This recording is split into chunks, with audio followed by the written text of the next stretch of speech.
बसपा की बारी आई, अब बसपा की बारी। बाबा साहेब अमर रहे, बाबा साहेब अमर रहे, महात्मा फूले अमर रहे, छत्रपति साहू जी महाराज अमर रहे। जय भीम, जय भारत, धन्यवाद।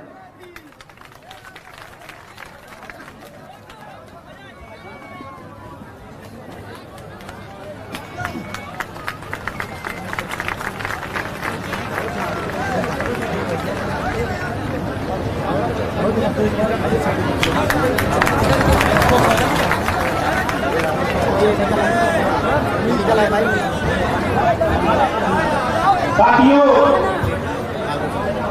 अब मैं चाहूंगा जिनका आप सब लोग बेसब्री से इंतजार कर रहे थे,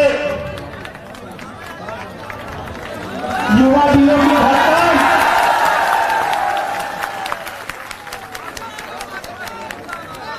इस देश के अंदर युवा दिलों के हृदय सम्राट परम सम्माननीय माननीय आकाश आनंद जी साहब से चाहूंगा कि आए आज इस दिल्ली की धरती पर हम सभी युवाओं को मार्गदर्शन दें। परम सम्माननीय माननीय आकाश आनंद साहब।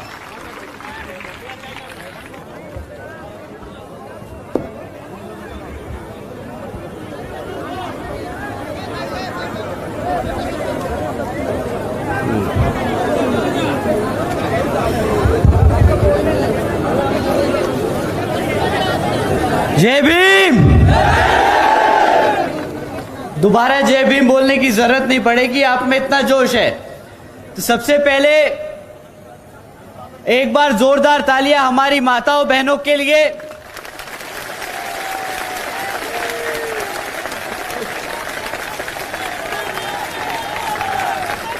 हमारी माताएं बहनें जो अपना कामकाज छोड़कर दिन का हमें यहाँ पे इतना समय निकालकर सुनने आए, आप सभी का तहे दिल से शुक्रिया अदा।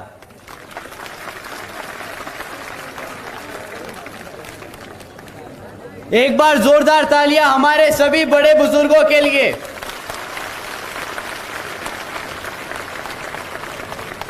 आप सबका आशीर्वाद और आप सबकी डायरेक्शन जो आप हम युवा साथियों पर कृपा करते आए हैं, तो आप सभी का भी बहुत बहुत धन्यवाद। एक बार जोरदार तालियां हमारे सभी युवा साथियों के लिए।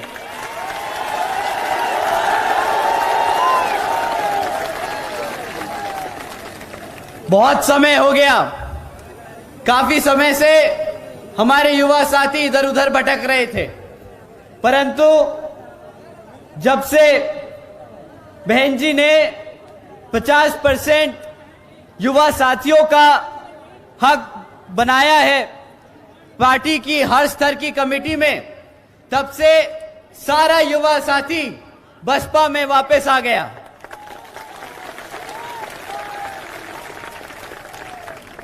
एक बार जोरदार तालियां हमारे गायकों के लिए। आप इतनी देर से हमारी पूरी जनता को मनोरंजन करते आए, तो आप सभी का तहे दिल से शुक्रिया अदा।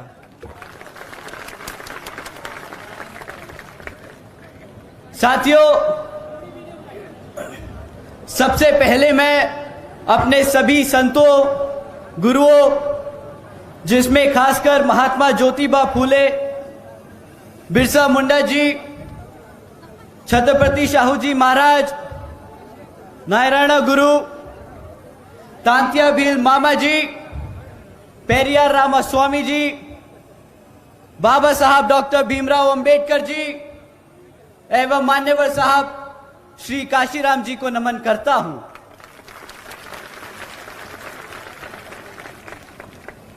मान्यवर साहब श्री काशीराम जी की एकमात्र उत्तराधिकारी हमारी आदरणीय बहन कुमारी मायावती जी को भी नमन करता हूं।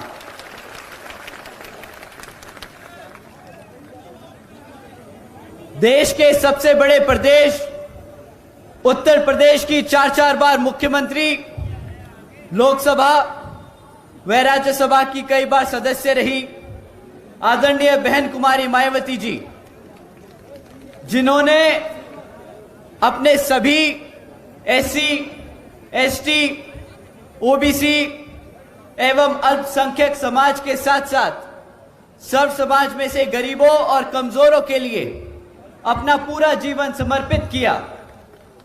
साथियों, मुझे गर्व है कि मुझे ऐसे महान नेता के नेतृत्व में काम करने का मौका मिल रहा है।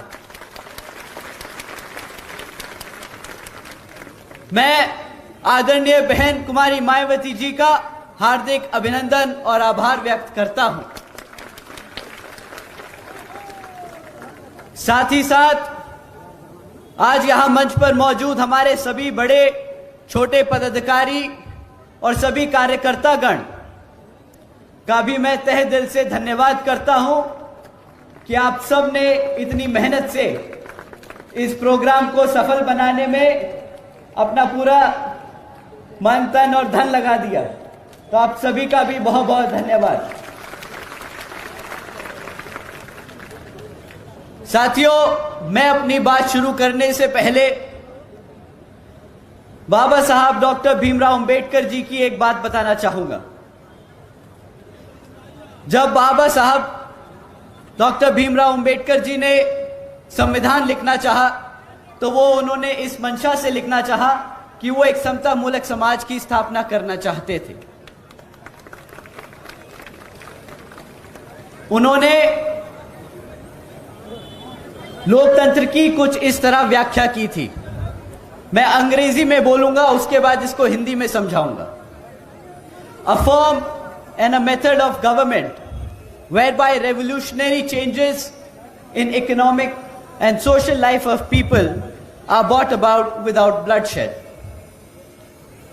साथियों, बाबा साहब के विचारों का भारत कुछ इस तरह होता। साथियों, जहां पर स्कूलों में बच्चों के बीच भेदभाव ना हो, वैसा है बाबा साहब के विचारों का भारत।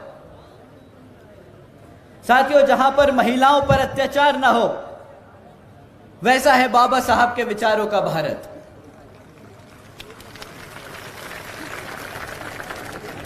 साथियों, जहां हर जाति और हर धर्म को बराबर का सम्मान मिले, ऐसा है बाबा साहब के विचारों का भारत। परंतु दुख तो इस बात का है साथियों कि हमारे एमपी में बीजेपी की सरकार संविधान के हिसाब से नहीं, कुछ लोग, मनुवादी लोग जो इस तरह की सोच रखते हैं, उनके हिसाब से चल रही है।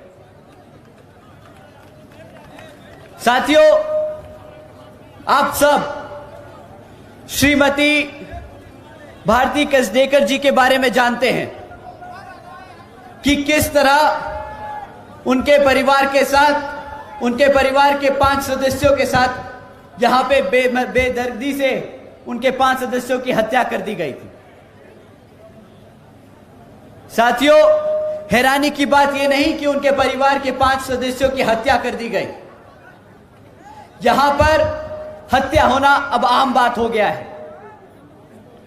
परंतु हैरानी की बात यह है कि जब भारती जी 200 किलोमीटर पैदल चलकर अपने ही जाति के गवर्नर जी से मिलने आई, मदद मांगने आई, तो गवर्नर साहब ने उनसे मिलने से ही इनकार कर दिया। साथियों,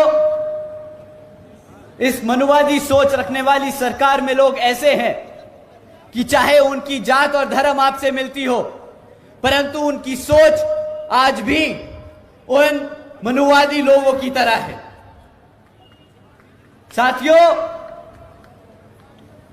जिस सरकार में अपने ही समाज के लोग मदद करने से इनकार कर दें, वो सरकार के बारे में आप सब बखूबी जानते हैं। साथियों, आप लोगों ने रामजी लाल अहिरवार के बारे में भी सुना होगा कि किस तरह 2 लोगों ने, 2 मनुवादी सोच रखने वालों ने उनकी मार मार के, पीट पीट कर हत्या कर दी। और किस बात पर? उनकी हत्या कर दी इस बात पर कि उन्होंने उन्हें माचिस देने से इनकार कर दिया। साथियों, यह शासन है इस बीजेपी की सरकार का, जहां पर हमारे समाज बिल्कुल भी सुरक्षित नहीं। अभी 8-10 दिन पहले की बात है, आप सबने सुना होगा कि किस तरह एक 15 साल की बच्ची का बलात्कार कर उसे उज्जैन की सड़कों पर फेंक दिया मरने के लिए।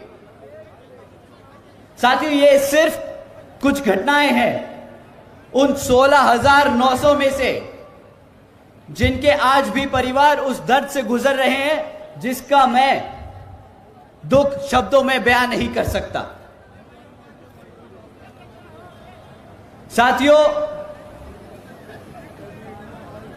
इन कांग्रेस और बीजेपी वालों की अगर मैं दोनों शासनकाल के दिन मिला दूं तो हमारे समाज के खिलाफ अत्याचारों की घटनाओं के किस्से इनके शासनकाल के दिनों से भी ज्यादा हो जाएंगे। पर साथियों, अब समय आ गया है इन सब को उल्टा जवाब देने का। कमलनाथ जी और शिवराज जी को बताने का कि हम पिछले 5 साल में कुछ भी नहीं भूले हैं और अब जब आप हमारे बीच में आएंगे तो हम आपको बता बता के याद दिलाएंगे कि किस तरह हमारे 16,000 से ज्यादा परिवारों के साथ जो अत्याचार का हुआ है उसका बदला हम यहां मध्य प्रदेश की हर एक विधानसभा पर बसपा का परचम लहरा कर लेंगे।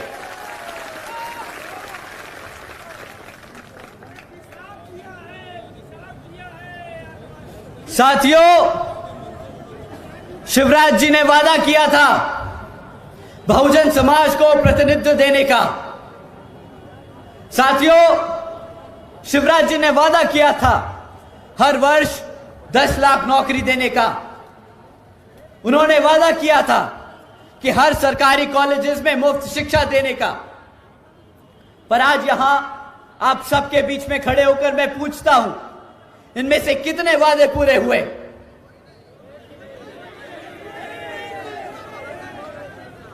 साथियों, वादे तो पूरे करे नहीं, पर उन्होंने पिछले 2.5 साल में बहुत काम करा है, बहुत काम किया है, बहुत मेहनत करी उन्होंने।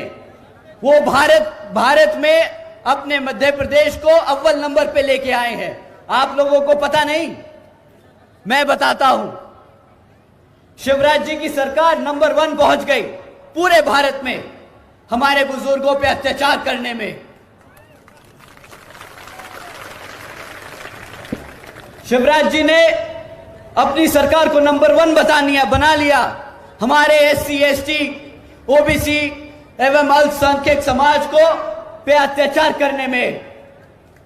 साथियों, शिवराज जी ने नंबर 1 बना दिया MP को हमारी बहन बेटियों पर अत्याचार करने में। और ये मैं कोई अपने मन से दिल से कोई मनगढ़ंत कहानियां नहीं बता रहा हूं। ये सरकारी डेटा बोलता है कि इनके शासनकाल में कितना अत्याचार हुआ है हमारे सर्व समाज पर। अभी हमारे भाई बोले यहां पे कि आदिवासी समाज पे मूता है। साथियों, आदिवासी समाज नहीं, सारे सर्व बहुजन समाज पे इन्होंने मूता है।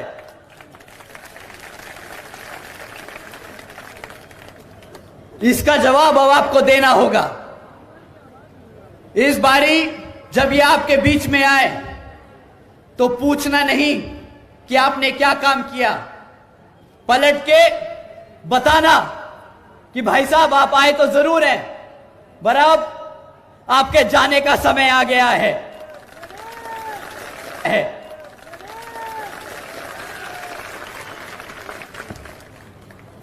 साथियों, इन्हीं मामलों पे जब जनता ने इनके गृह मंत्री से सवाल किया कि भाई आपके प्रदेश में इतना क्राइम क्यों बढ़ा रहा है? तो उनके गृह मंत्री पलट के जवाब देते हैं कि भाई हमारी पुलिस 24 घंटे काम कर रही है, इसलिए वो सारा क्राइम रिकॉर्ड कर रही है। भाई जब आपका गृह मंत्री, जब कोई ऐसा आदमी आपको पलट के ये जवाब दे कि भाई क्राइम इसलिए बढ़ रहा है कि क्योंकि हम सारे केस दर्ज कर रहे हैं, तो कभी कभार महसूस होता है कि ये हम पे हमारी सेवा नहीं कर रहा, हम पे एहसान कर रहा है। साथियों, या तो वो आदमी हम पर एहसान कर रहा है, या जो आदमी ऐसा जवाब दे वो बिल्कुल ही निहायती बेवकूफ और गधा आदमी है। क्यों? इसीलिए सरकार में बिठाया था आपको। आज जनता पूछेगी, चुनाव आ रहा है, पूछेगी कि पुलिस को सिर्फ रिकॉर्ड रखने के लिए रखा था या फिर हमारी जनता को, हमारे समाज को बचाने के लिए रखा था। साथियों, चाहे जो भी बात रही, अगर कोई व्यक्ति ऐसा जवाब दे जो उस पद पर बैठता है, तो उस आदमी को उस पद पे बैठने का कोई हक नहीं। और जो मुख्यमंत्री ऐसे आदमी को अपने पद में बैठने दे, उस मुख्यमंत्री को सरकार चलाने का कोई हक नहीं।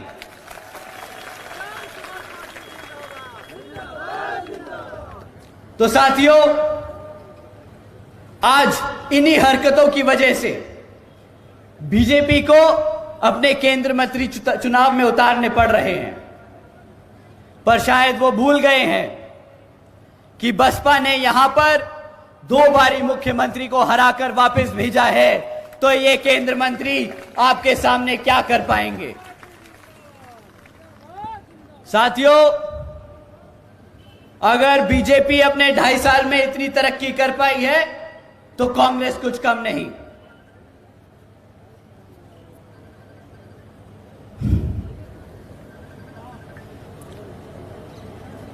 साथियों,